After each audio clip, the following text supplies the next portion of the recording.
state or national level in Cisco WebEx platform organized by Techno India University West Bengal in association with the institution's Innovation Council, Ministry of HRD initiative. We hope that today's session will not only engage you with scientific discussions, but also provide some valuable, thought-provoking insights and innovative ideas about entrepreneurship, skill development for various startups in the sphere of ecosystem. So without further delay, I would like to request our very own Mr. Ravi Ranjan, President of Institutions Innovation Council, Techno India University, to deliver the welcome speech. Over to you, sir. Much, Preetam. Really appreciate that kind welcome. Good afternoon, everyone. I'm very, very glad to welcome all of you on behalf of Techno India University and Techno India University IIC for this very interesting session. I would first like to begin with a huge congratulations for the entire organizing team to pull together this event. All the professors involved, Professor Somajit Biswas, Professor Somadeep Das, Dr. Sufia Zaman, Preetam, and the entire management of Techno India University. We would also like to thank our esteemed chairman, Professor Gautam Roy Chaudhary, for his kind support always for this very interesting initiative which we do. At Techno India, we believe in entrepreneurship, and it's not just that we organize sessions because we have to. To give you a quick example, Techno India University is one of the first private university in the country to include entrepreneurship as part of the curriculum known as entrepreneurship skill development. For the past 10 years, we have delivered theoretical and practical knowledge on how entrepreneurs are changing the world. At Techno India, we have an incubation center and we have various other support functions to support and promote entrepreneurs. Today, this session is very interesting because we have invited today a lot of experts from various walk of life, entrepreneurs, experts in IP, experts in other vertical, to walk all the students through a very interesting journey on how to embrace entrepreneurship. Before lockdown and before the pandemic hit the world, India was already doing really great in entrepreneurship. In the last 1.5 years, which is 2020 and 2021, you will be surprised to know that India has surpassed all the large economies in the world to become the third largest startup ecosystem. It's also very interesting to note that in India, in year 2021, we have had close to one unicorn every 12 days. What does it mean? A unicorn is a private limited company which is valued at $1 billion. So for the last 6 months, every 12 days, one startup is becoming a unicorn. Now you might think why it is so important to have a unicorn. To give you a perspective, US has around 300 unicorns. Similarly, China has around 300 plus unicorns. India now has 52 plus unicorns. Every unicorn is $1 billion company, which means that combined together, these startups have $52 billion valuation. These startups translate to a lot of high quality jobs, solving problems for entrepreneurs, students, and the entire ecosystem. In fact, today, startups are solving some of the largest problems both in the world and in India. During this very challenging time of COVID-19 pandemic, a lot of startups from across the country and outside have come together to solve problems for the entire world. And we at Techno India University have taken this ownership to promote entrepreneurship even during these challenging times, where we have organized a lot of interesting hackathons and sessions. I would like to conclude with one last remark for all the students who are present here today. If you look around you, young people, old people, people with a lot of experience, people who are not experienced, they are all looking at opportunities around us to solve problems, which includes education, healthcare, sanitation, and all the other fields.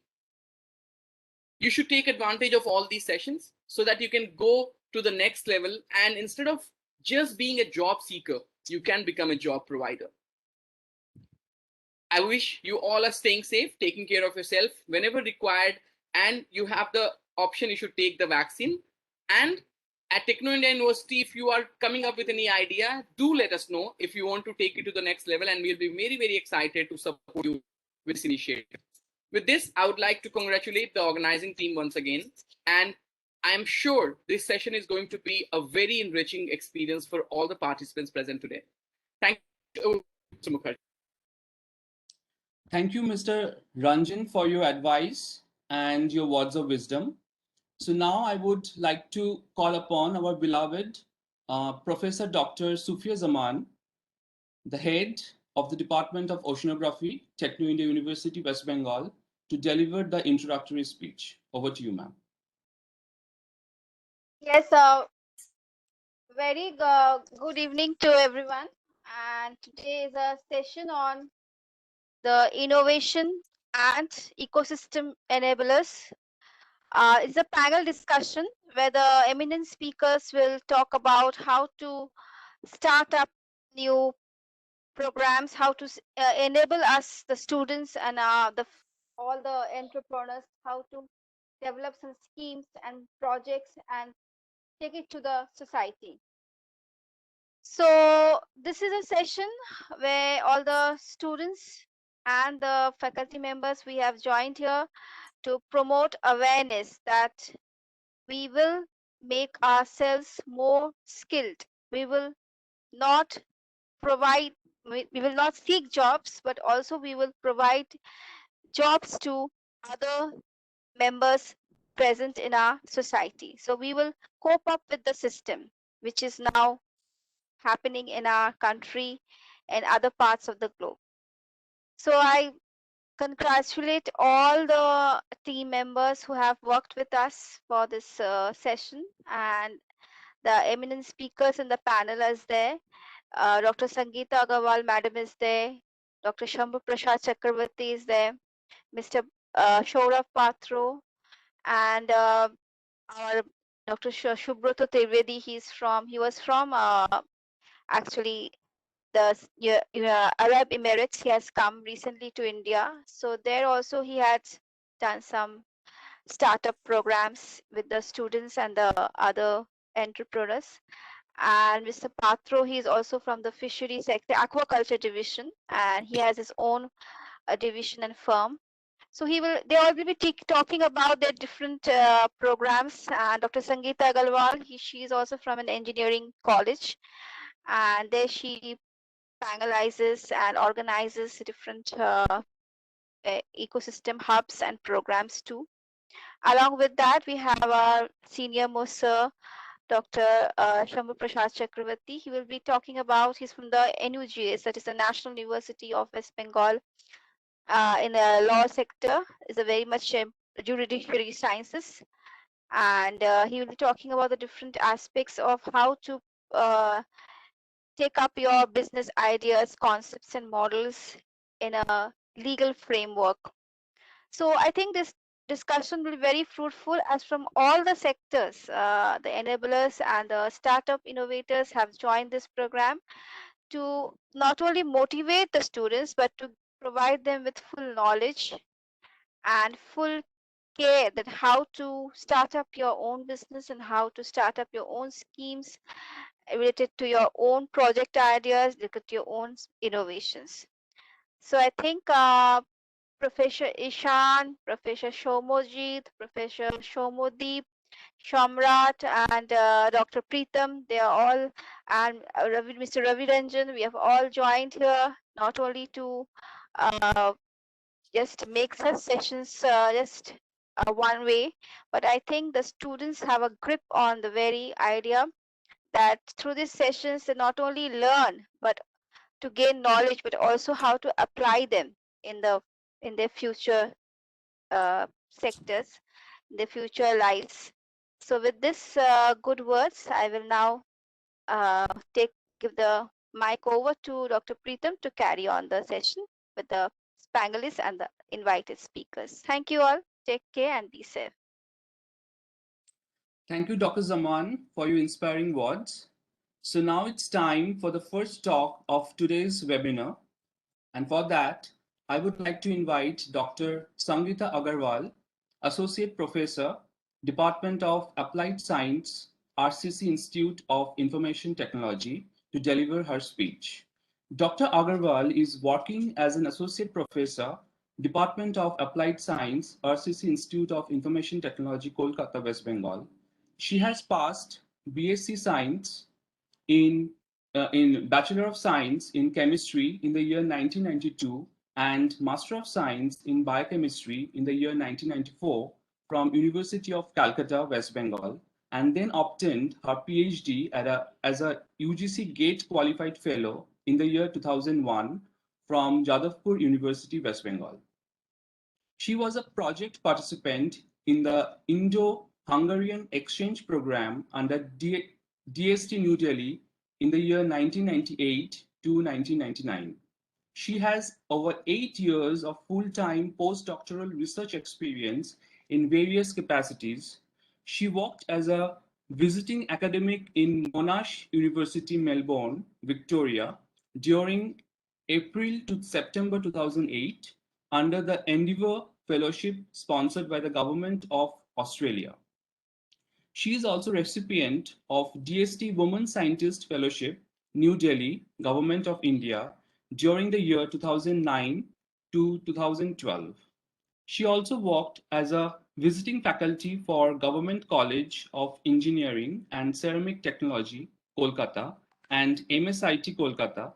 She has to her credit about 40 scientific publications, 2 books, 2 book chapters, and more than 12 publications in conference proceedings in the sphere of health, toxicity, pharmacokinetics, environmental science, and environmental biology.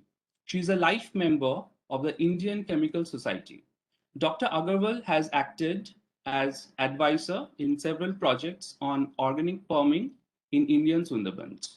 So over to you, ma'am.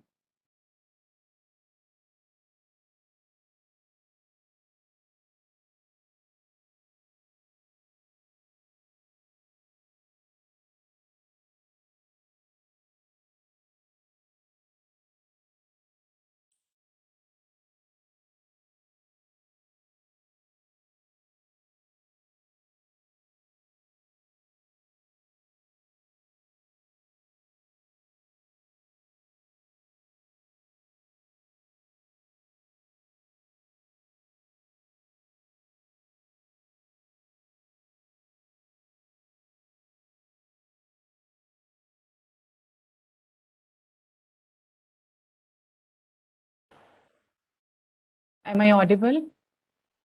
Yes, ma'am, you're audible. Okay, thank you so much. Yeah. Ma'am, can you make the slide full screen? Yeah. Yeah.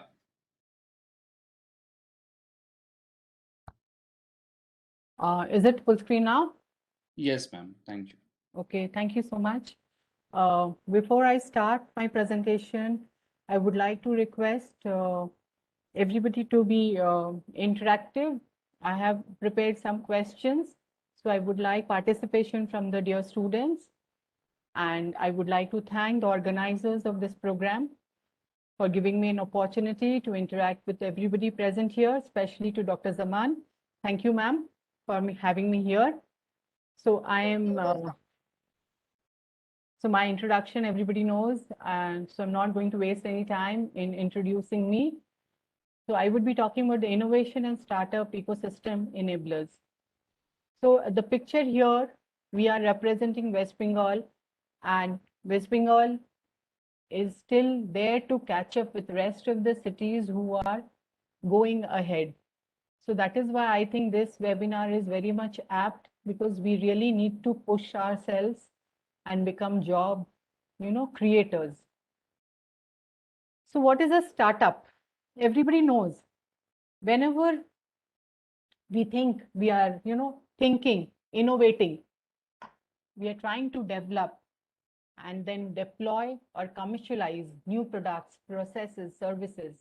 And this has to be technology driven or intellectual property rights. If all of these are combined together, then we get a startup. So startup is it came into existence for a long time, but from 2016, Government of India has taken initiative, and because of which we can see that 39,000 startups have created 4.7 lakhs of jobs in India. So I think it is a very interesting and very, encouraging field. Instead of looking for a job, I think engineers can play a big role. And because we can understand from this pandemic, we are stuck. So we engineers can do a lot. Okay, so this is some of the statistics I wanted to share with the audience.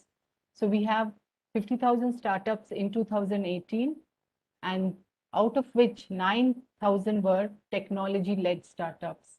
And in the year of the pandemic, 2020, we had more than 3,000 startups. So necessity is the mother of invention. We all have heard it from the day we were born. But now the time has come that we should pull up our socks and start thinking in this line. Because whenever we are interacted with students, either they want to go for higher studies or why you have joined this college, maybe I want to become an engineer, get a good job and settle. So the pandemic has really taught us that nobody is settled. In 1 minute we are settled, in the next minute we hear it is lockdown.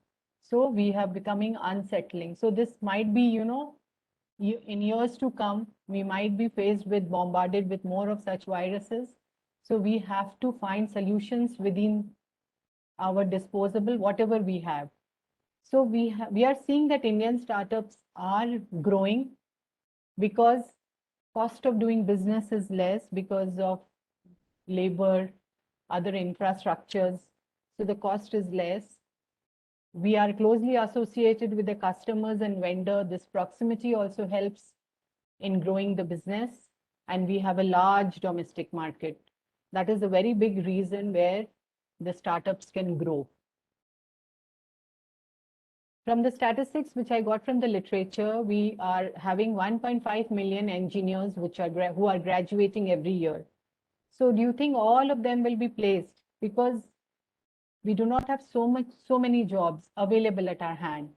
So if these engineers come up with startups, at least one startup can create job for 12 more people. So this way we can solve the societal problem of unemployment also, and also helping us to, shape our future. And moreover, the statistics gave that 55% of the youth prefer working in startups over corporates. And the median age of founders were around 31 years. And moreover, India is the second largest consumer internet market in the world. And most of 80% our users are having access to mobile. With this digitalization also, we are much, and because of this, we are able to do our classes as well as able to do a lot of our transaction.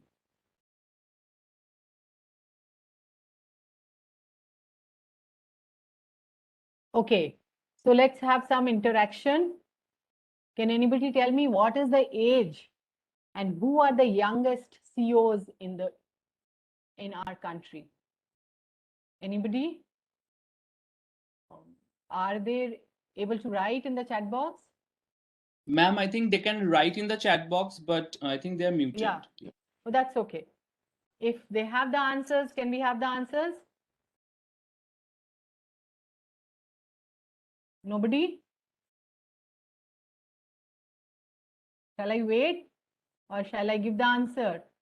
Nobody knows who are the youngest? I think they're the youngest,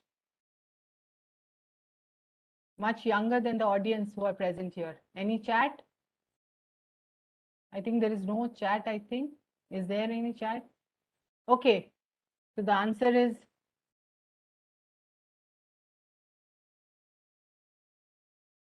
so the Kumaran siblings of the age 18 and 16, they are the youngest CEOs of Go Dimension, which gives simple technological solution for the digital world. So they have done something which is out of the box. So going further, now if we want to be successful, we have to think, we have to dream, and then we can only achieve. These are some of the, I could get few of them in one slide. So they are the achievers, they are the thinkers, they are the dreamers, which we are always hearing. Microsoft was also started as a startup. Apple, Facebook, the Zomato guy, this thing, Groffer's guy who worked for Zomato and then he started his own company. So we have to dream something out of the box. Okay, I think this everybody would be able to answer. I'm talking about, this is a very famous startup which was founded in 2008 in Kolkata. Now it has branches in Delhi, Chennai, Kochi, and other cities. It is ever growing, and the funding is around 470 billion. Yes, yes. Pallavi is a great lover of momos. So I'm talking about this giant Wow Momo. So this Wow Momo was set up by two people from St. Xavier's College. And they started with a small amount of money, which was only 30,000. Sagar Daryani and Vinod Kumar Humagai, they started, I think, in 2008. Okay, just to give you in a nutshell, these are some of the founders who are based in Kolkata. So we need to find up the gap. We have to find which area is looking for some innovation. So health is a very important issue with the pandemic striking. I think this is a very lucrative sector. People can, put in lot of, innovation. So he is associated with iCure. Achin Bhattacharya and Shubhayu Roy, he is from EduTech. Om Agarwal again in educational technology industry.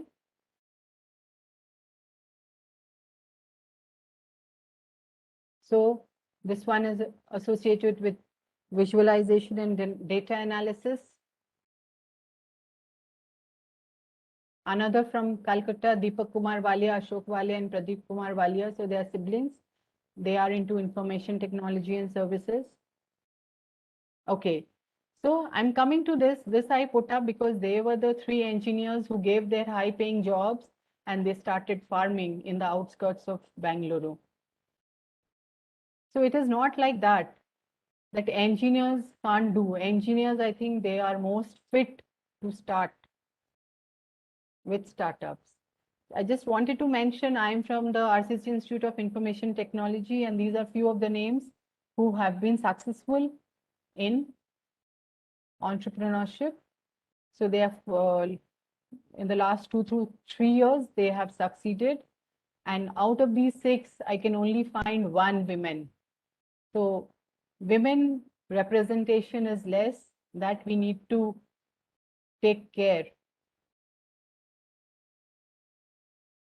Okay, so it is that 1 fails in 10 startups. So what is the reason behind it? Why there is a failure? So there are some problems like marketing, team problems, financial problems, tech problem, operational and legal problems. So marketing problem is that this is very important.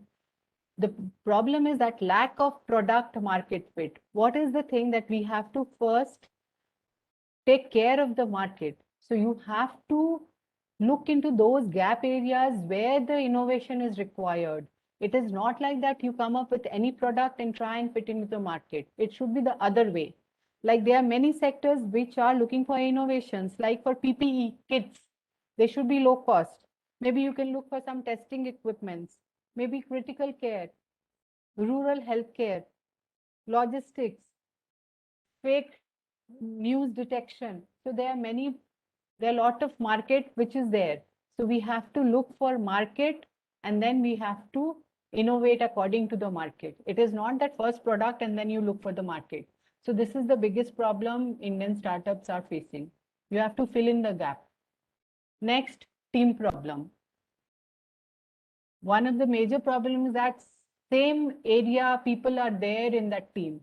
Whenever you are trying to make a team, I think you should have people representation from different departments, so that one person can take care of some aspect, other can take care of technology, somebody could take care of the logistics.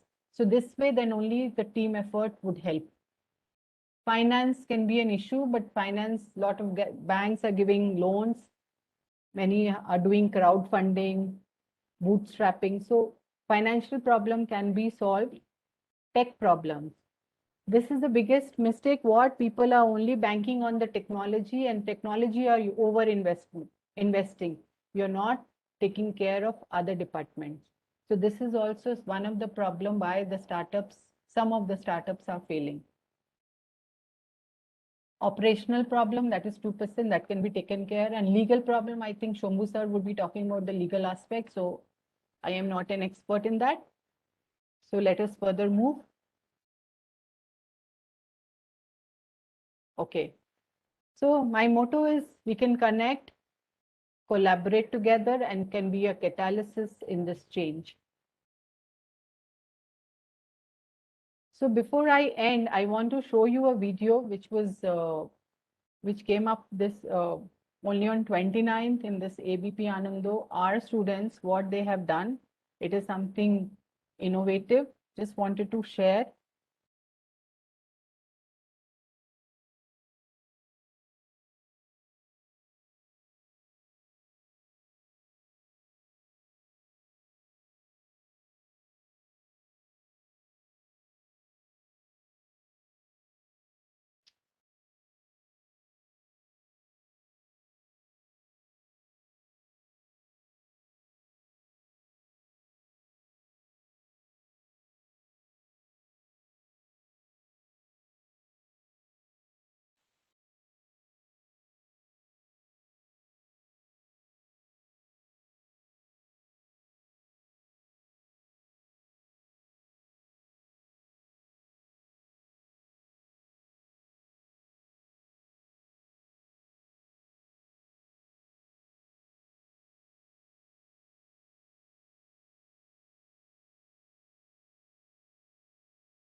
So is Professor Agarwal with us?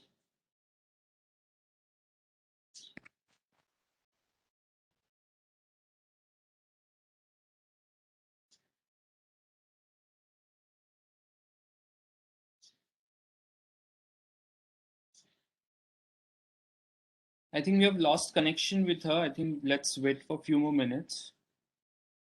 Maybe she's trying to rejoin. Yes, Dr. Pritam, I think she has logged off or something. She had called me, so just make her readmit the session. I don't see her in the lobby, so maybe she's Yes. trying to rejoin. Yeah, let's wait for 1 or 2 minutes.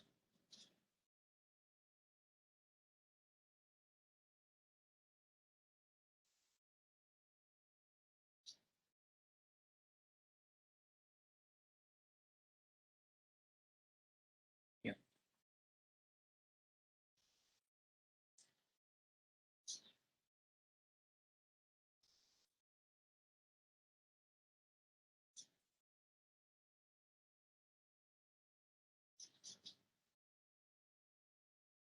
হ্যাঁ তুমি rejoin করো Ma'am, you are muted. ওকে তাহলে কি next স্পিকারে চলে যাবে নাকি দেখো I think she has joined. I can see her. Okay okay Maybe she can brief the video, like she can just talk about the video. If maybe she's having trouble playing the video.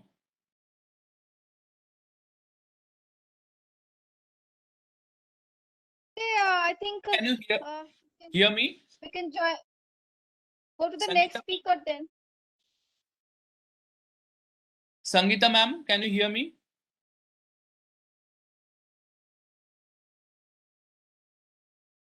Am I audible? Yes, ma'am, you're audible. I'm so sorry for this problem. No, that's fine, ma'am. Can you play the video? Yeah, I'm trying because the screen is now stuck. Ma'am, if Okay, not, then yeah. you can Yeah. summarize. Yeah. It's okay. Yeah. It's okay. So I think, okay. So just I wanted to share this video to just show that in this pandemic, the students have done something which is, applausible.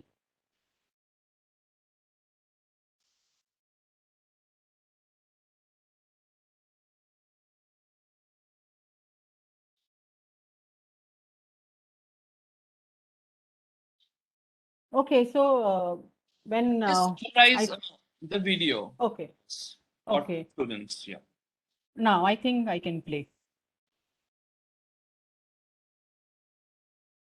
Is it audible? You are audible, ma'am, but we can't see the screen.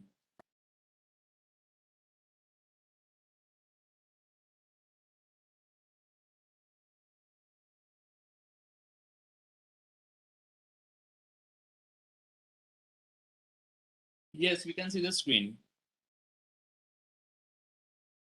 But the sound is not coming.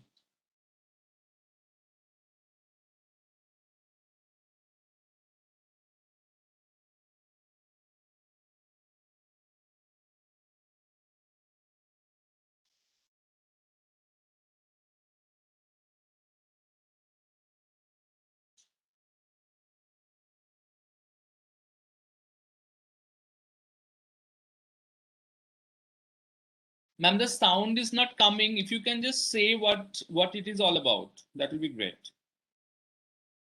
Or I think, madam, you can share the link of this video if possible to the in the chat box, then the viewers can have a look afterwards. Okay, it will be better because we can't hear anything. No audio from your end. Ma'am, I think you are muted. Coming. Yeah, we can hear you now. So they have made one, they can now detect corona through the X-ray. If a patient does an X-ray and go to that, created a website and give the details over there, they can detect whether the person is having COVID or not. And that efficiency is around 80%. So it is something this I wanted to share. So thank you so much. That is why I'm saying India is a land of endless opportunities. If we can, reorient our thinking. So if we think that we would create jobs, I think the chance is there. We can try and do something for the society. That's all from me, and sorry for the interruption. That's okay, ma'am. Thank you very much, ma'am, for giving such a engaging and informative speech. So the students can post questions if they have any for Dr. Agarwal. We can take those questions. I don't see any questions as of now in the chat box. So maybe you can still post questions for Dr. Agarwal and we can take them at the end of the session. So with that, I'll move on to the next next speech. So the second talk of today's webinar will be delivered by Dr. Shambhu Prasad Chakraborty.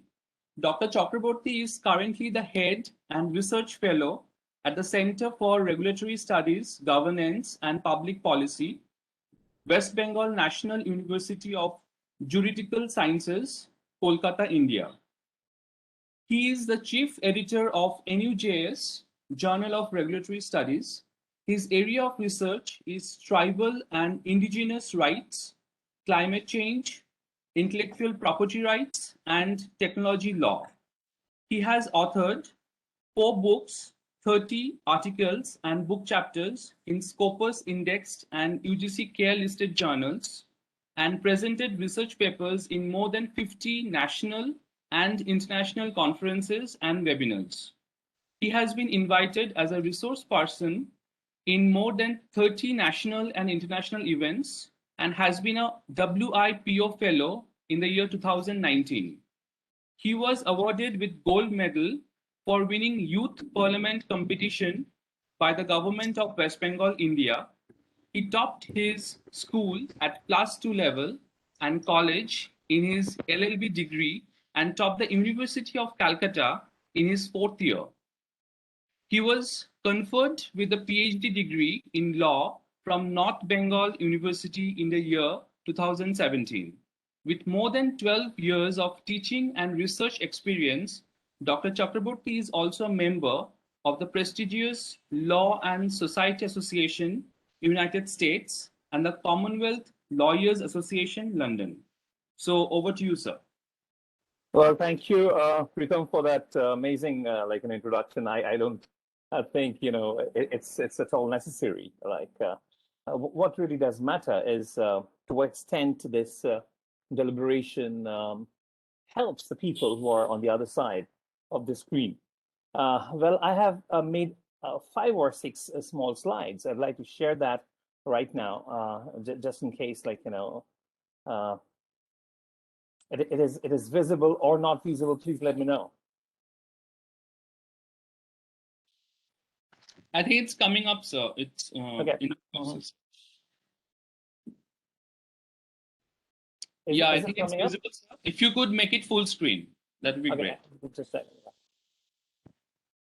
Is it fine now? Can you see this? Yes, absolutely. Absolutely fine. Thank you. Well, thank you, Techno University, for giving this opportunity to talk this evening, and more so on a topic which I really like and appreciate, taking into consideration the challenges that we are all facing today, and what should be the next step forward? What should be our next step forward together? Being an academician, being a person involved in research, people who are involved in education, how they can really work together in an environment which is completely novel and which we have never come across before. Is something which needs a lot of foreseeability. Our previous speaker, Sangeeta ma'am, really said that the situations are unprecedented, and we don't even know what's going to come up after 4 or 5 years. Maybe we will be bombarded with other viruses or other type of pandemic. Maybe this can lead to a global warfare, biological warfare. But whatever it is, we need to keep on focusing as to how we can develop our economy. And with that, we can develop the economic condition of the people in our house and outside our house. So it's basically Indians on the go. So let's come to my first slide. Well, this is all about an entrepreneurship cell, which I believe is there in Techno University. Or if it is not there, maybe they can come up with something of a similar sort. Or even if they are having it, maybe they may consider these dimensions into the existing scheme. I would also request the students who are here to have a close eye about this, because it's not necessary that these type of cells are only developed within the environment of an university, but they can be developed on any platform whatsoever. Maybe once there was a club sort of a thing with people used to come down and start sharing their off time together. Maybe today they can come up with something very exciting like that of an entrepreneurship cell. Now, how to do this? What is the best way forward to go and developing a cell is we need to understand every detail of establishment of an entrepreneurship cell is very essential. You need to understand that there are certain laws involved, there are certain regulations, there are certain compliances, which is very much important when you think of establishing a cell like this. So I would suggest at the very inception, maybe because of the paucity of time that I'm thinking right now, it's important that you take into consideration an expert's opinion or an advice of a practitioner who can help you to establish this by taking into consideration legal compliances. Now, the point that I've kept in between is that of connectivity. Now, why I've used this is because, unless and until you are connected with the various people who are the takers and the people who are the givers, it's of no use establishing an entrepreneurship cell. Now, who are the takers? Well, it depends upon the service that you're planning to provide. It depends upon the work that you're thinking that you are expertise upon.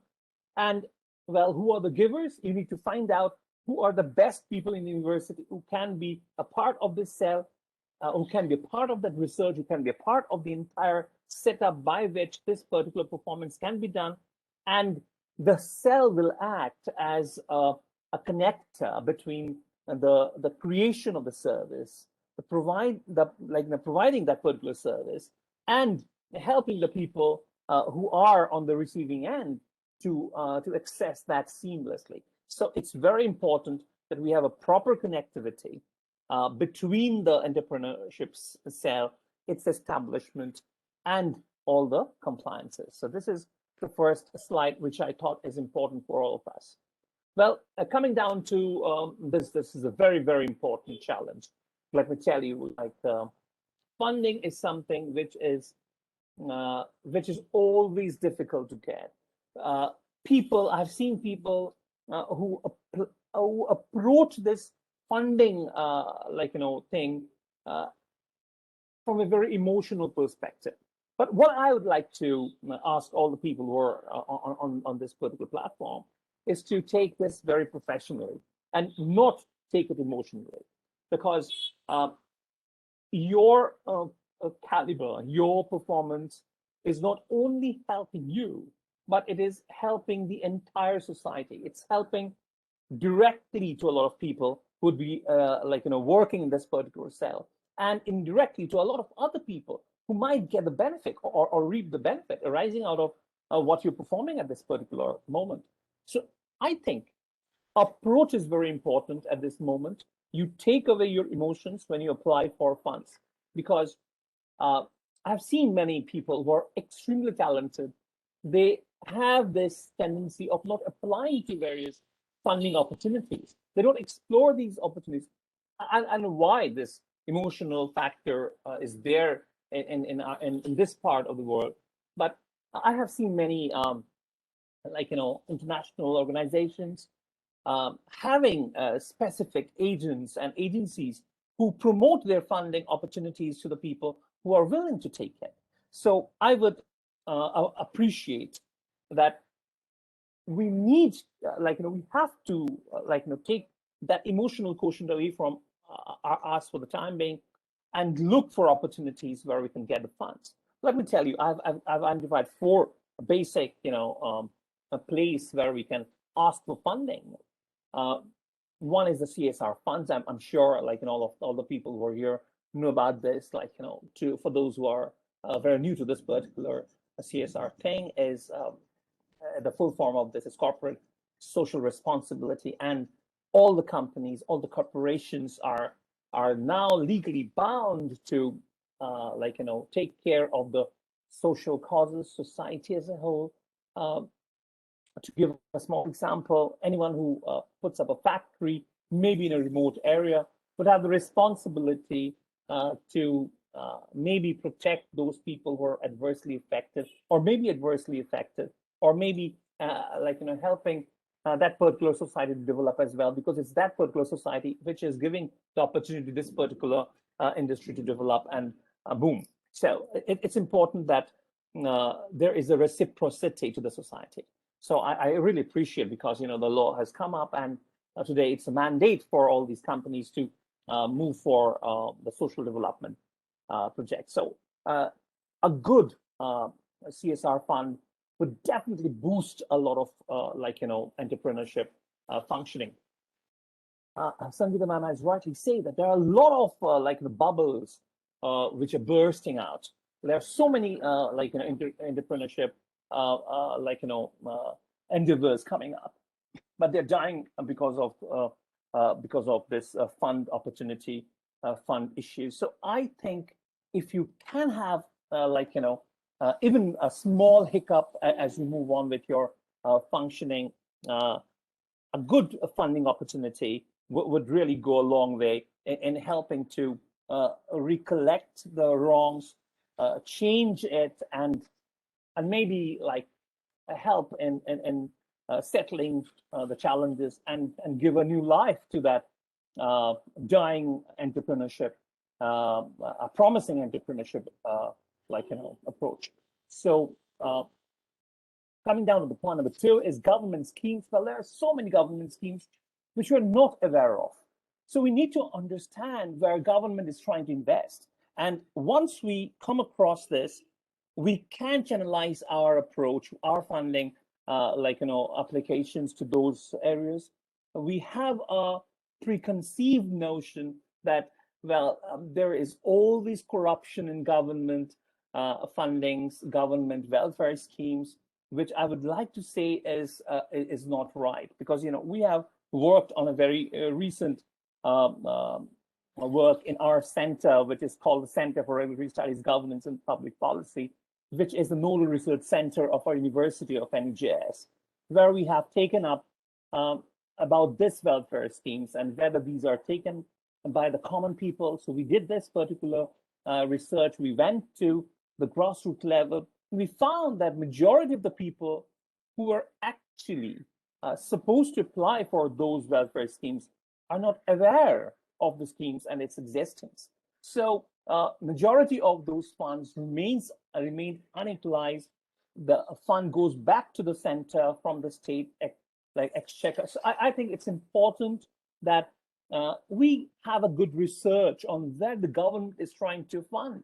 If we know that this is the area the government is trying to fund, we can develop a particular entrepreneurship business setup with certain objectives which match with the government's objectives. So I think that is a very good way of getting funds from the government also. Now, there are many universities who have specific schemes where they invest in research and development in certain areas. So we need to find out those universities, and many of these universities are there in Australia, in the US, in first world countries. A lot of investments in research and development, especially prior to the COVID-19 crisis. Now, well, there has been a shrunk in this investments for research and development, but I'm sure, say around 2 or 3 years down the line, things are going to improve again. So this is another very interesting area where people can focus when you're planning to ask for funding. There are many international organizations, and they have their own funding opportunities. So it's important that all the other aspects of funding are taken up very carefully prior to the setting up of these entrepreneurship cells or movements or developing a particular plan, because it'll be very difficult once you hit a problem in the middle of your endeavor. It's important that you get the money first, then you start with that so that you don't stop in between. So I think that will definitely help.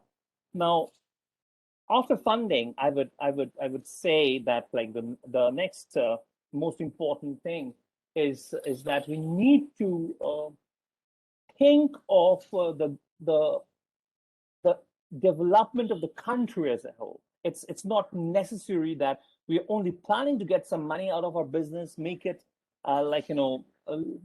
look like very glamorous, like that of a bubble. But the problem is that these bubbles burst and we don't find anything, any residue of that bubble ever again. So it's important that we choose the correct area. We choose the right area of research, which the government is looking forward to. We can assess the government. We can look into their several schemes that I spoke about. when I was explaining the last slide. So I think it's important that the university who are having these type of cells develop a curriculum to that extent so that they can be good enough to approach the government for funds. Now, barring our national objectives, there are many international objectives. There are many other objectives. Say, for example, the United Nations Sustainable Development Goals. There are 17 objectives which the entire United Nations and all the member countries of the United Nations have promised to achieve within 2030. So we are in 2021, in the middle of that particular this year. So I think it's important that if we have a focus on those parameters, if we have a curriculum set which is in tune with that particular objective of the UN, or the government of India, or the government of the state, respective states, wherever you are, I think it'll be really a good a way forward, because government always look for assistance. Now, at this point, I'd like to compare with the United States or with Canada or with Germany. There's so many these entrepreneurship organizations coming up, these cells coming up, and they are actually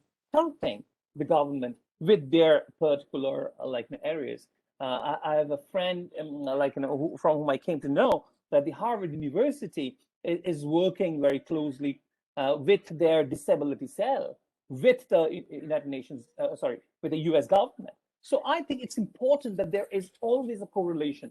Now, the main reason why I'm highlighting this, assisting the government, is that you can carry on with your existence irrespective of your back patches, because you are planning to help the government. So you'll be protected by the government in the long run if you are doing good in the short run. So it's a very, very important area, which I find that a majority of these endeavors are failing because of this. Well, coming down to my next slide. Yeah. Now, this particular slide is dedicated to the work which has already been done and has not been explored properly. So it's important that we look back as to what has already been done. So I would request the University of Techno India, if they're already having this particular cell, to look into the research that has already been done, send the people to the library to look whether those work do have the potential to be a startup, do have potential to get the funding of the government, to get the funding from private organizations. So I think it's very important that there is a very, very nice team, very efficient team, who go to the library, go to the research centers, and look into the pages of the past that has been printed and published and shelved, and bring it back and open it and try to explore, talk to the experts, and see what can be done with those things, whether they can be the recipe of a very successful startup. Now, the second thing is that we need to have a very good strategy. Now, strategy depends on reasonable foreseeability. If it rains, I think I will be drenched, and if I'm riding a bike, and if I have a bike as well as a car, I would not use a bike but a car, especially in the rainy season. This is a very simple case of reasonable foreseeability. So today, if we all look into where the world is moving into, at least from my perspective, I think there are two broad areas which is going to be the center of all the functioning of the world. One is the climate change challenges, the environmental challenges, and number two, the technology. For example, the blockchain, the artificial intelligence, and other things coming in. So there is going to be a complete new revolution in our world when it comes to technology. And also, we need to work on the environmental impact that these technological developments are making to make it sustainable. to make it effective. So I think all the universities right now, while formulating a strategy to develop a business cell in the form of an entrepreneurship cell to focus on these areas and motivate their people, their researchers, to work day in and day out to achieve those goals. So I would definitely prefer these two areas to be explored more in the next couple of decades. So that is my opinion now. Well, another very important thing that the startup cells must take into consideration, and that is a continuous evaluation process. What you have done in the next 3 weeks or 4 weeks, you need to have a good discussion over it. What you've done in the next 4 weeks, how far things have developed, how far you're achieving the targets of the strategy that you've made. So to what extent you have complied with the legal formalities, okay? How far you have gained the knowledge, how far you have spoken to other experts in the field and got the knowledge in this area. To what extent you have shared your position with whether paid professionals or unpaid professionals. It's very important that you keep on evaluating and you keep on looking into what you have done and what you have done, and you keep on working harder and harder and harder. I think, if you follow these recipes that I've said today, I'm sure this is going to be a game changer in the years to come.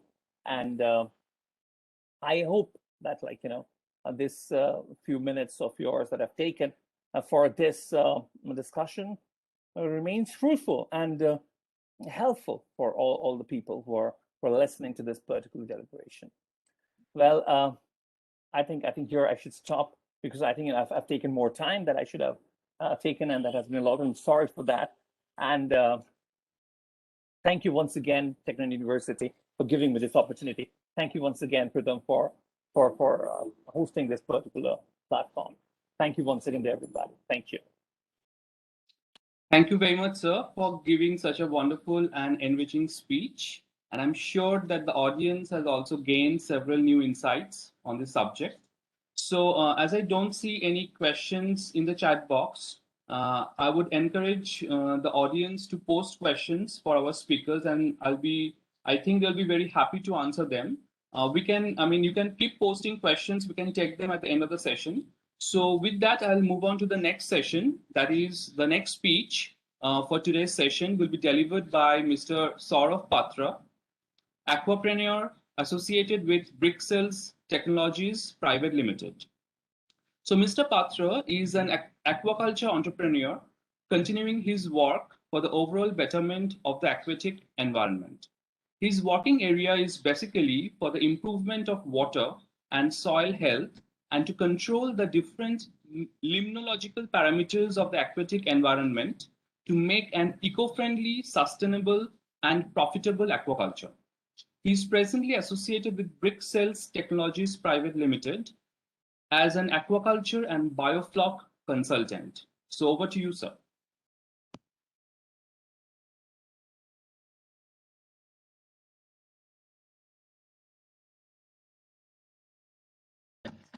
Am I audible? Yes, sir, you're audible. Okay.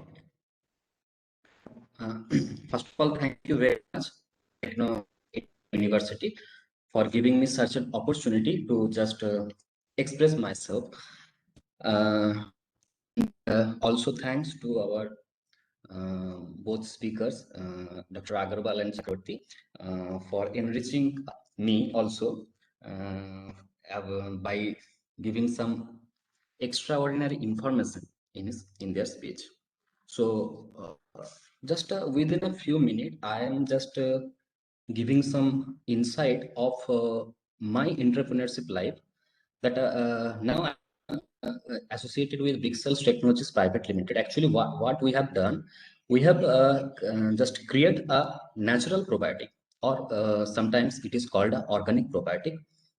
Nowadays, what we have think that this aquaculture sector is literally what are they doing? They are doing the traditional farming and huge uses of the organic or inorganic fertilizers. So what they are doing, the day by day, year by year, their production rate is gradually decreasing, and also their income rate is also decreasing. So in this scenario, what we have done, we have just enhancing their production rate by implementing our organic probiotic, and this organic probiotic can control the water parameter and also the soil parameter, and thus a really wonderful just production is doing, and they are just getting some much more profit with respect to the traditional farming. So this is the simple way of what I am doing, what our concern is doing. Now, regarding this topic, that is innovation and startup ecosystem enablers. First, I want to tell that is innovation and startup. This is a different. First, if you have some idea, if you innovate something, then you are innovator. But not only that is enough for being an entrepreneur.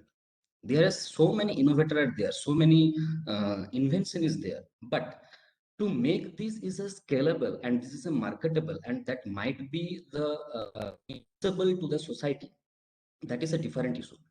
So to being a to start just being an entrepreneurship or to start a startup, you have to do simultaneously. Your innovation must be that innovation which is a new one, which can solve the society's problem, not your problems. That must solve a mass problem, and that must with focused with the normal public, that must focus with the society, that how much public's problem is this one and that you can solve. So whatever size of the society, whatever the solution of the society, there is a chance to grow your startup, first of all. Now, the enablers. What are the enablers? That is startup ecosystem enablers. There are so many stakeholders. Just like if you think you have an idea, first of all, you have an idea that this idea can be a just a wonderful solution for a particular problem set. Now, with this idea, you can do nothing. First of all, you have to make this idea to a application. You have to apply something that how this problem can be solved. Then this prototype, you have to enlarge this one, and that is the main just a fundamental thing of starting a startup. Now, this enablers are just doing something just help many other way, in many way, to help your startup to grow, to be a successful one, successful entrepreneur, and also a that might be a for a social cause, for a noble cause, obviously. So first of all, investor. Number one enabler is investor. When you just create a startup, then first of all, you need some fund. Already, Dr. Chakrabarti told some scope of this funding, how a startup can get funding. So there is so many scope, but this might be a channelized one. That is, it does not mean that you have an idea, you just went to a bank, they will fund you, or you went to a institution, you went to government.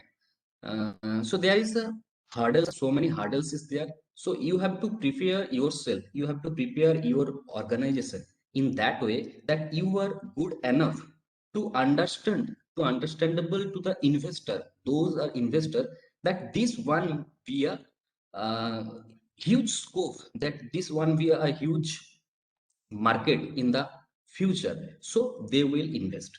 So there is a lots of channels there, lots of ways there to meet the investor, to get the investment. Number two is incubations. There is so many government institutions, so many universities, so many statutory bodies, those are incubated a startup, and this incubation is nothing but just to just trained them how to be a successful one, how to be a successful entrepreneur. They gave them some connection, they gave some investment source, they gave some market to sell their product, to sell their ideas, like this one. So incubations is a vital role. These enablers is a vital role. And this tag that I am incubated in that institute, I am incubated in that in, so this tag is also just a thing that you just branded yourself that I am incubated in that institute. So this is a vital thing, and you have to find out the incubators. Number three, there are so many accelerators. This accelerators is those, just like say your entrepreneurship or your startup is in a preceding stage. So how you go to the seed stage, yeah, series stage, series A, series B, this one. So how to just to accelerate your journey, to accelerate your growth, your scalability, these accelerators will help. Number fourth is mentor. There are so many mentors. Just like I am a mentor of Brixels Technologies, but you have to choose a right mentor. It does not mean who is a knowledgeable one, he is the right mentor for it. What idea you have, that person that person should have the clear knowledge about your idea, and can be enlarged, how it can be scaled up. That right knowledge must be within the mentors. So how, when you choose a mentor, this is a very, very vital thing. A good mentor can give you a high just scope, high scalability, but bad mentor can destroy your startup also. So this is a vital thing. And the last one is the government bodies. There are so many policies, scheme is there from state government also, from central government also. So you have to just apply for those. If you eligible and if you prove enough that you are the successful one in this field, then you can got this scheme, these policies, even some awards ceremonies is there. So there is a chance which can enable your startup at some level.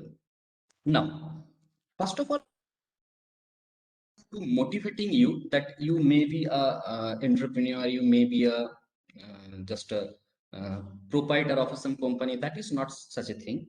What happened in nowadays, our education system is such in this way that you have to just study hard, as because you have to gain a good number, and this good number will help you to get a job.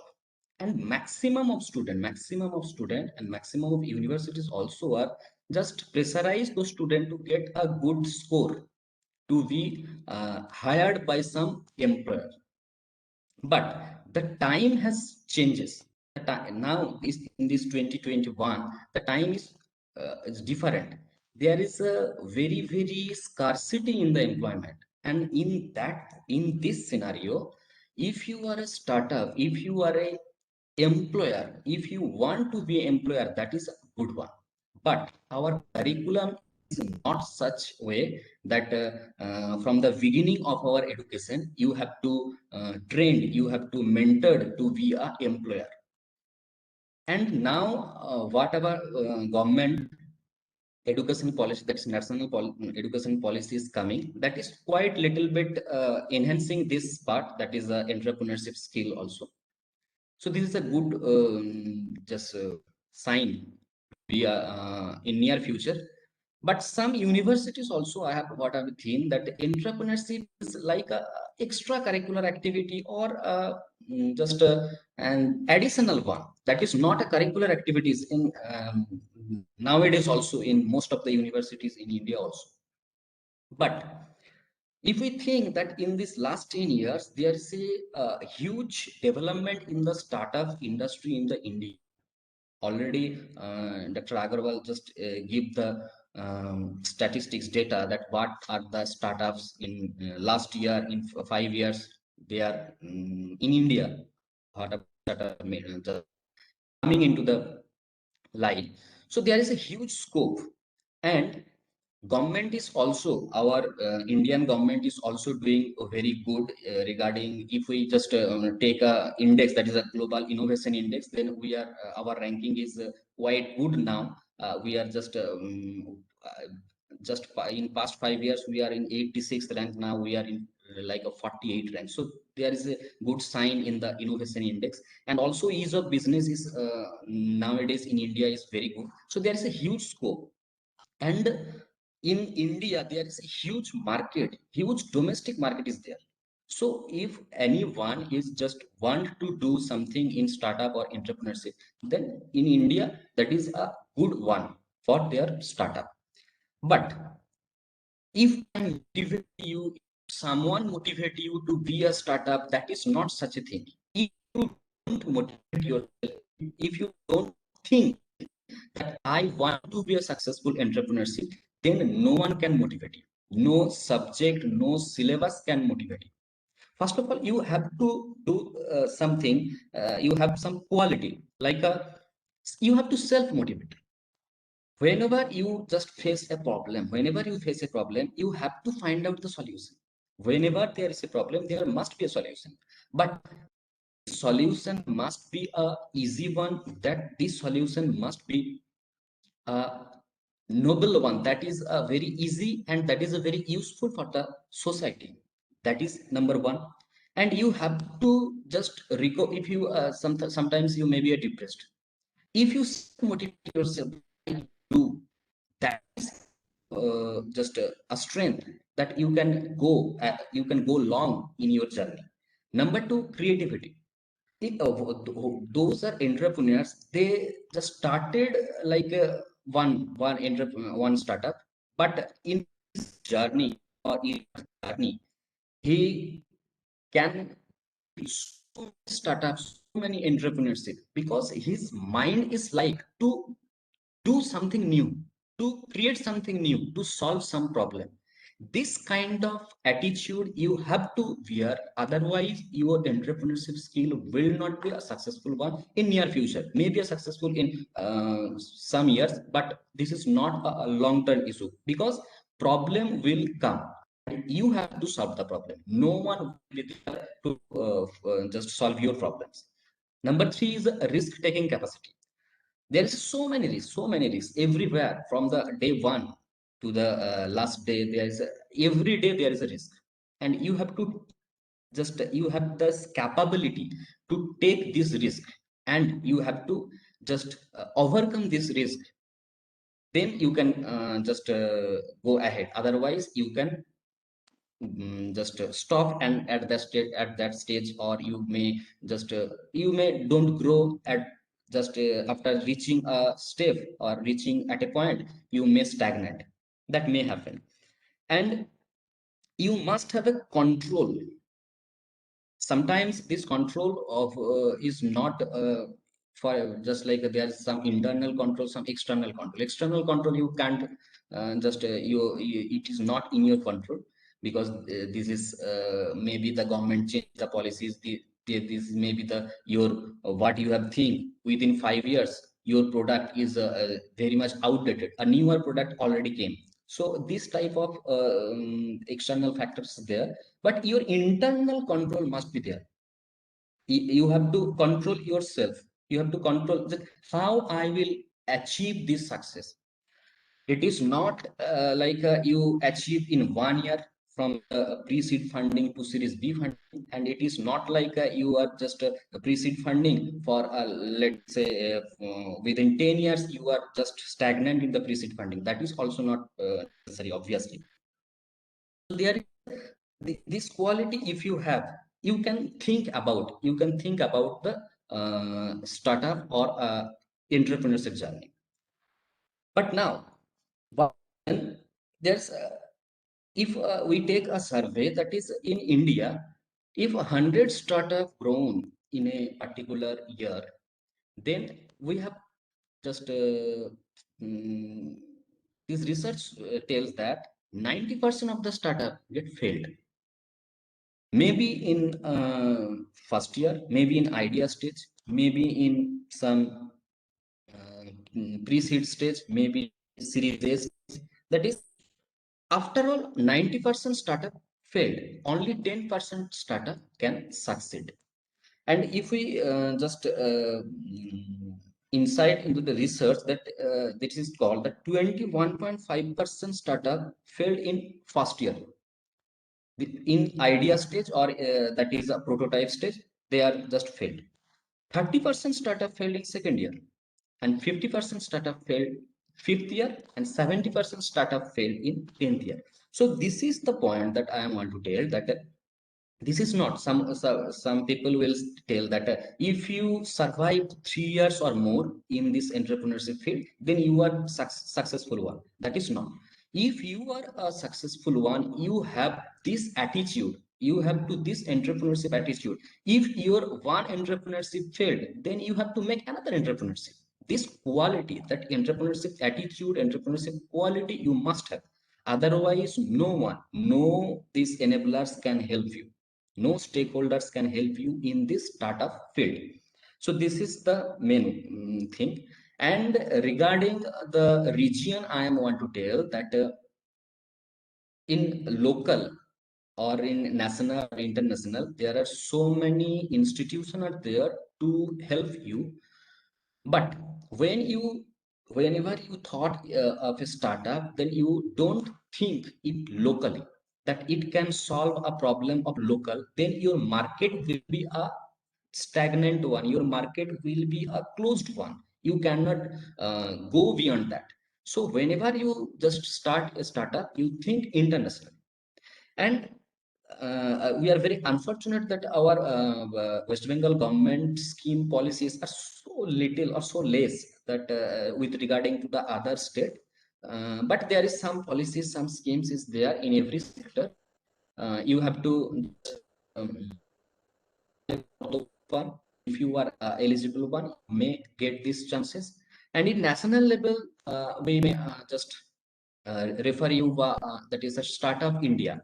Startupindia.gov.in. You may go to this website, and there is so many startups, so many registered startup is there, so many DPIIT registered startup is also there. You can go through this one, and whenever you just start your startup, you can also enroll in government startup. Then there is a huge scope. There is so many enablers are also just attached with this startup system of government of India. So there is a scope.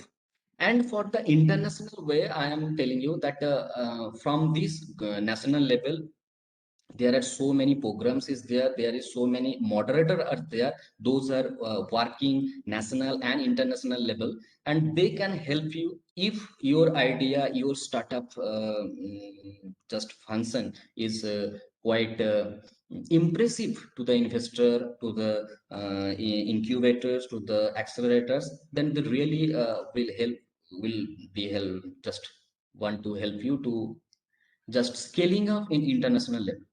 So I think that's enough for today, as because there's a limitation of time. If there is some question from the participant, they may ask to me. So thank you very much, Mr. Patra, for sharing your knowledge and current research with us. And that was indeed an amazing speech. So I would request audience to post questions for Mr. Patra. So there is a question for you, sir. How can we raise funds for startups? It is posted by Pankur Ray. Yeah, Devankur Ray. How can we raise funds for startup? First of all, if you have an idea, then to get some investor, that is quite tough. But this is not just you can say this is impossible one. There are so many platform is there. Just I am telling someone that's Taiwan. There is a UN global some challenges is there. There are so many challenges in the international level also. So you have to join this one. You have to join this one. You have to tell that what idea you have and what are your planning, action planning. when you are going to these challenges, you have to make a total action planning. Just like I say, you are thinking this idea in 2021. So what will be your 9 years or 10 years planning? How we will go to this scalability? Your total plan, if you just present in front of investor, then if it is impressive one, you may get fund. There is nothing barrier in this way. So many startup in idea stage, they got a seed funding.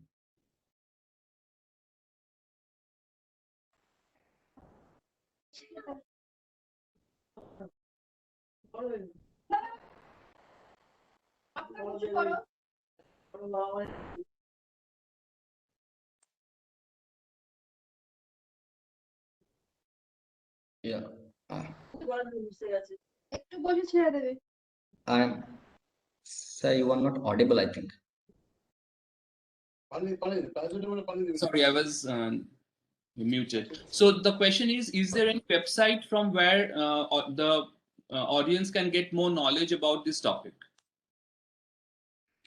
No, actually, about this topic, actually, I think what are the topic? If you starting startups, I think.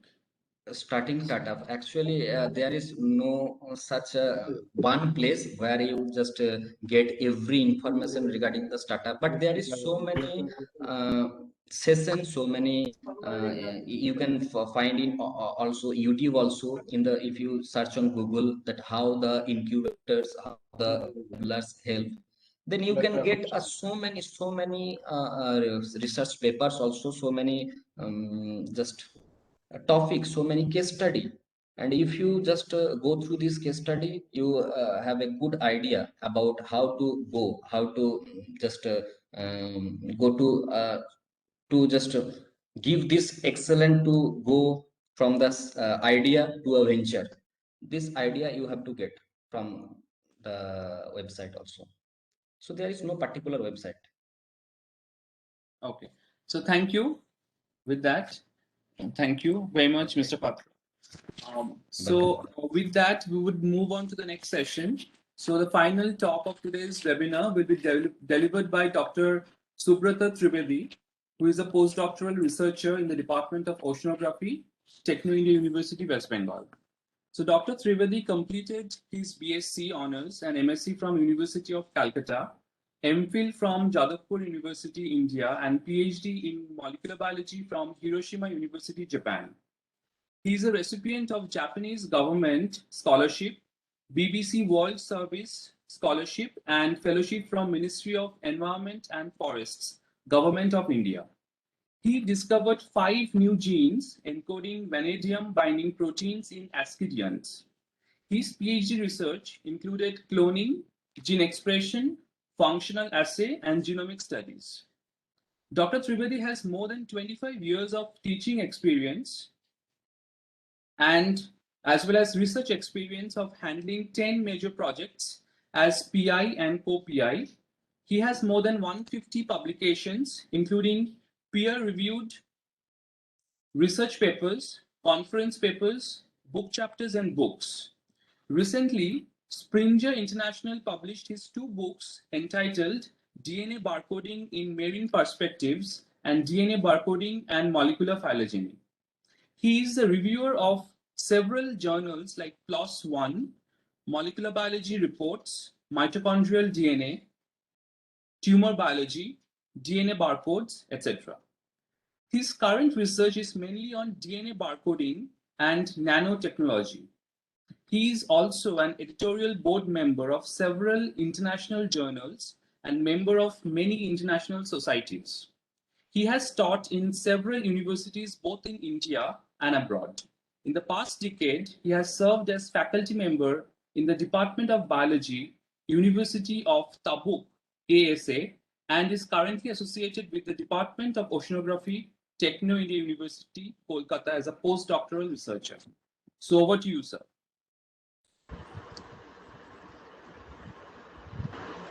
Okay, thank you for the nice introduction.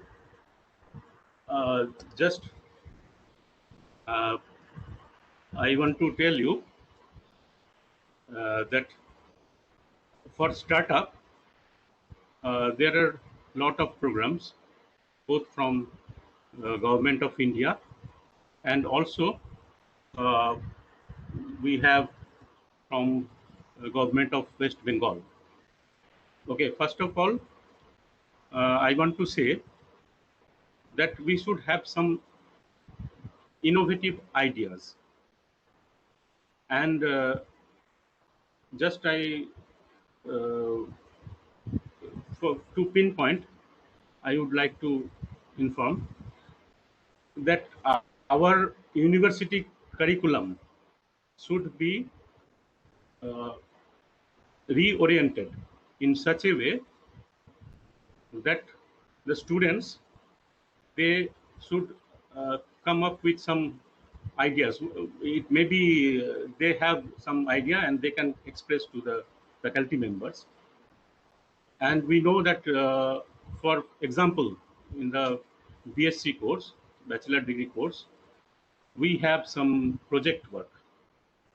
This project work should be such that they can be a starter or just initiation of some ideas for startup. So the project work should not be like just the formality. You do any project work on any topic. Better, we should advise the students to think some innovative ideas and then do research for say 6 months or 1 year, and that will produce very good results that will be helpful to give a full-fledged startup. So just I want to share my experience when I was in Japan. I was doing my doctoral work.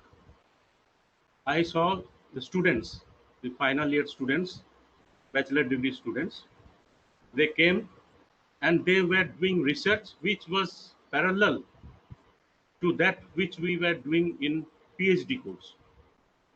So I was thinking, what is the thing behind that?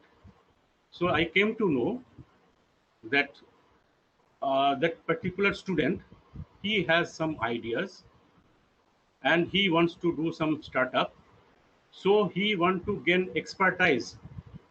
So along with when he will finish his bachelor degree, he will have sound knowledge on that particular topic. For example, a student, he wants to purify some kind of protein from natural source, which has very good marketability. So he is rigorously doing research on purification of proteins, and he is doing under one university. And that student is able to troubleshoot. He himself is able to troubleshoot where is the problem, how to, for example, with some protein, some other conjugated proteins are coming. So how to remove that protein, how to excel in that topic. They are getting the knowledge, and when he finishes his degree, he is getting funds from government. So this is one, and those who are interested for job, they also have option. That is, I want to share also that that thing. I saw one master degree student. He just entered master degree course, and he has final year. He has 1 year for research. He got job in some particular company. For example, Sigma. You know, Sigma is a very famous company, and that Sigma company is funding his research in the university, and he has a contract with Sigma. Whenever he will finish the course, he will join there. So he is learning and trying to make himself acquainted in such a way that he will get very good promotion, or he wants to accomplish all nuances of that research. University is getting fund from the company, and he is developing his skills, because that company would not be able to have that expertise, the big expertise of that national laboratory. So this is the way it is working in Japan, and you know that is the reason why Japan is #1 in technology. But here the system is bit different. We have to tie up ourselves, our universities have to tie up with the universities. The universities have to tie up with the industry, and also we should try to provide training to the to-be startup entrepreneurs, because my opinion is, unless you are skilled, only big talks will end up nowhere.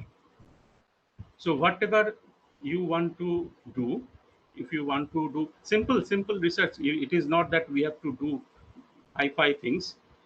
We can do simple things, but we should have beforehand knowledge, and that is hands-on knowledge. I would give emphasis on hands-on knowledge.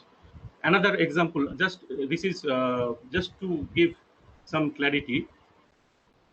A person who wants to apply for some research position, he applied and they called for interview. Simply they took them to the lab. They provided all the chemicals, infrastructure, and he was inside the lab. Nobody is there, and they are watching through the CCTV camera. Just by the way he is operating, he is catching the pipette, how he by that thing they will understand whether he is having hands-on training, or he is just a big thing on papers. So what I emphasize is, we should develop some skills. That is very important. And then we have to have some idea. For this we have like Startup India. Startup India is for Government of India. They have started in 2016, and it will end in 2021 December. And also parallel, we have Startup Bengal. So just if you go to Google and type Startup India, then you will get a lot of things there. The stakeholders, DBT, then DST, and Niti Aayog. These things all will come. So just you Google, you can get, you will get the website also there for Startup India, and Startup West Bengal also we have, and that is they have given emphasis on women candidates and also rural candidates. Dr. Agarwal, Dr. Sangeeta Agarwal was telling that regarding startups, these women are lagging behind. So West Bengal government has given emphasis on this women candidates, and also for rural areas. So from my own ideas, I would like to say, for startup, we should have some idea. Then we should have some technical skills or skills that are required to handle this startup. And of course, important is market research for the product. And regarding marketing, just if somebody thinks that just I have an office and I put it in the internet that I have office, I have these products, and these are very good. This will not be sufficient. Marketing should be very aggressive marketing. That means both in the digital platform, and also you should tap the potential customers. For example, if you have some product, now I belong to Department of Oceanography, and you know this Sundarbans, our Sundarbans is a huge resource. We can make many startups just from products from Sundarbans. For example, you know, these mosquitoes are a menace for a lot of diseases. They are caused by mosquitoes, malaria, this Zika virus. A lot of diseases are vectored by mosquitoes, and we use chemical insecticides. You will find this corporation people and these people, they will sanitize by using this chemical insecticides. They are hazardous for not only for our health but also for the health of the environment. We can formulate eco-friendly insecticides, and this Sundarbans is a huge resource because you know these mangrove trees, they grow in stressful environment, and wherever there is stress, these organisms develop the capability to fight the stress. So they produce very excellent bioactive products. So these bioactive products or national products, then they can be used as alternate to these chemical pesticides. So we have already done research on some mangrove plants, and excellent, the research is excellent. We tried on Indian mosquitoes and also on Saudi strains, excellent results, and they are biodegradable. So we have a lot of ideas, but we need these young people, those who are capable of startups. So important thing is you have to develop some skills, then do some research, marketability research, and then you have to stick. You have to stick to that point and have some patience, so that little bit of turbulence, you know, when you go through the flight, sometimes you face turbulence, but you should not be totally be certain that this is over. After some time, the turbulence you can take care of, that can be taken care of. So the patience is very important, and also important thing is that don't try to do everything by yourself. সেই জুতো সেলাই থেকে চণ্ডী পাঠ সবটাই আমি করব, then the startup will fail. You have to hire competent people. I repeat, competent people, because you cannot be master of everything. You can be you may have expertise in a particular field, so you stick to your field, then hire people, those who are expertise in that topic, and leave them to handle that one. Okay, so I heard that many startups failed because a particular person, he wants to control everything, and who without having knowledge in other topics, after poking his nose, he tried to finish that one. And second thing is that if a single person wants to do everything by himself, everything will be like 60%, 70%, 80% complete. He will not be able to complete all the things, because he is overburdened with too many work. So hire competent people. Don't do favoritism. He is known to me, so let him. You hire the competent person who will be able to carry on the task. So hiring of competent person is also very important. And also, at last, I would like to say that where there is a will, there is a way.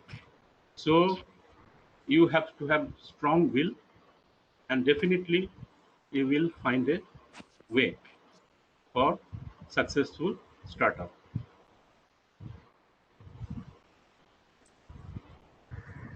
Thank you so much, sir, for sharing your personal experience. That was indeed an awe-inspiring speech. We have few questions from the audience. The first question is, how can we make a team for startup in the very initial stage?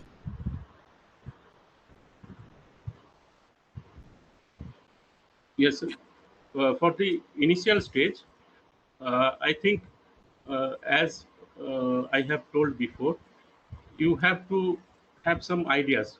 What are the things you have to do? For example, if you want to do a startup on like uh, developing the waste from bio waste to some pharmaceutical product, in that case, you have to make a team who will the people, those who will be able to procure the raw materials. For that, you don't need to have very highly skilled people, but people, those who will be giving hard labor and collect those bio wastes. Okay, those people, that will be important. Number two, people, those who will do the actual processing of that thing. For that, you need technical skills. If you have yourself the technical skills, you can do it by yourself, or if you think it is not possible, you can hire according to that requirement. The number three, you need people, those who do the marketing. So for that, you have to have people, those who can do very aggressive marketing. So, for example, for some collectors, then those who will be involved there for uh, the processing, and then the persons, those who will be doing marketing. Of course, you need legal advice, and persons, you have to have some advisors, those who can help you during they can troubleshoot when you have any trouble like that. They can give you advice. So in that way you can make a team. But since I did not do any startup, so like maybe person like Mr. Patra can give better some because this is just our guess. But he may be in a better position to give some solid uh, answers. I think so. Thank you, sir. There is another question from Anmol Kumar Singh. He is asking, as a student, we usually don't have so many network. So what to do? Yes, for network, see nowadays you just go to your mentor, okay, choose a good mentor or advisor, and then you have to, he will guide you, like how to, he may have some connections, so he will give you some ideas that you may go to this and this persons for further better informations.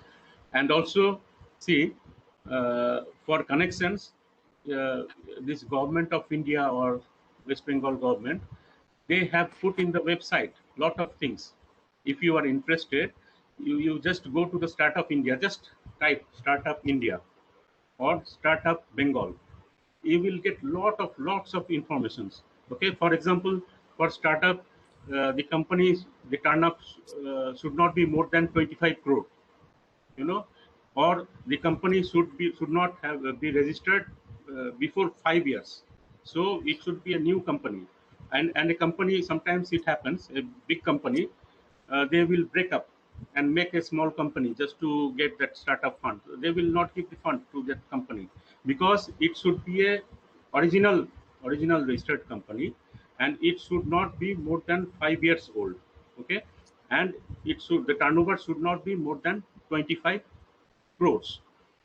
And another thing is that there is a 3 years tax holiday. You know, for startup, there is 3 years tax holiday. They don't have to pay tax for entire 3 years.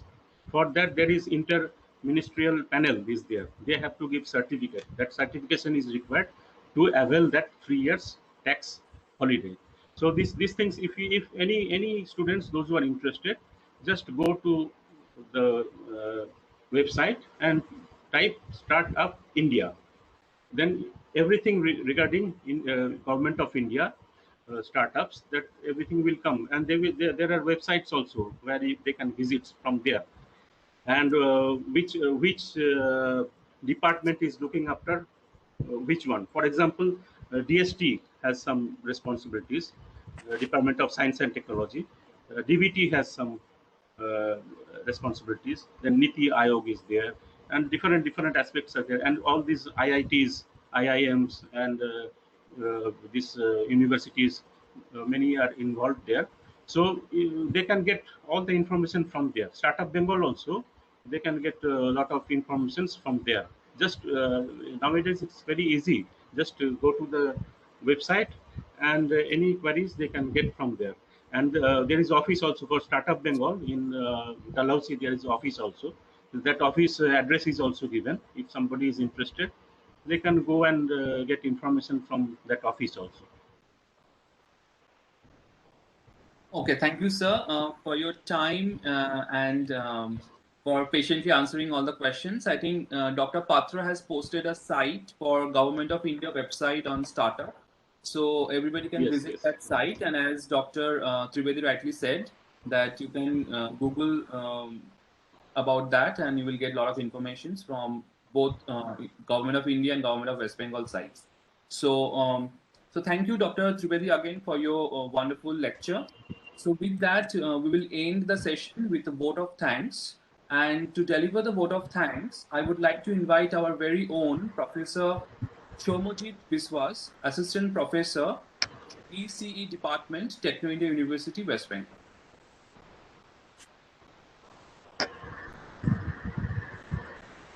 Are you audible? Yes, sir, you're audible.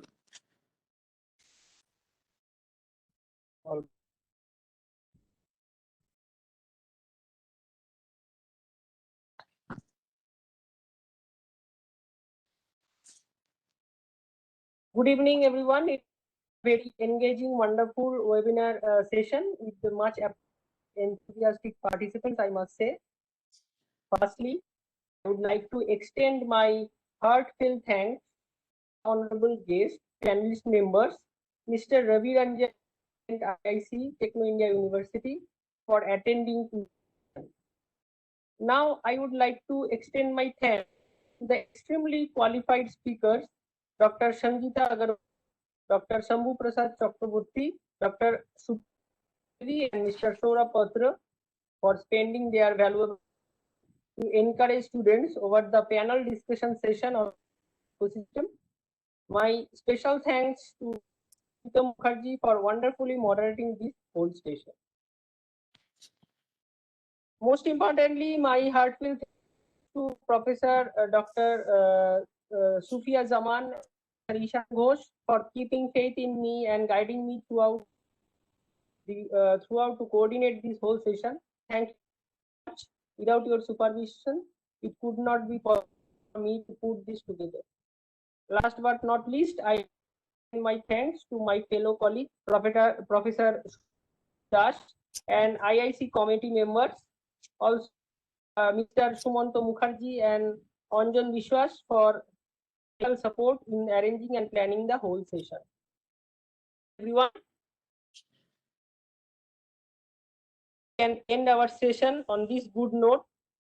Over Preetam Mukherjee. Thank you, Professor Biswas, for sharing your insights. So finally, I would like to thank all the participants for registering and for attending this webinar, and also everybody present here for your cooperation and your patience hearing. So good night, stay safe and healthy in this pandemic. So hope that we will have more such sessions where you can join and we can all enjoy and learn together. as a group. Yeah, thank you. Thank you very much. Thank you all. Thank you all.